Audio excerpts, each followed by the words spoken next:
তেতো জিনিসের মালাই, সাথে ইন্ডিয়ান মালাই শিক kebab, chicken seekh kebab with with sauce with white gravy.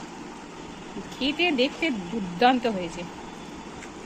সত্যি এই খেয়ে বলুন, তোমার হাজব্যান্ড খেয়ে বলুন কেমন হয়েছে। দারুণ।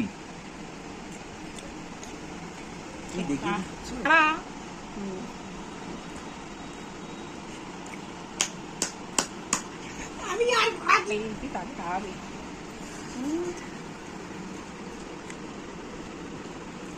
একটা এই মাংস নিয়ে দেখো তো কেমন হয়েছে। একটা মাংস নিয়ে দেখো।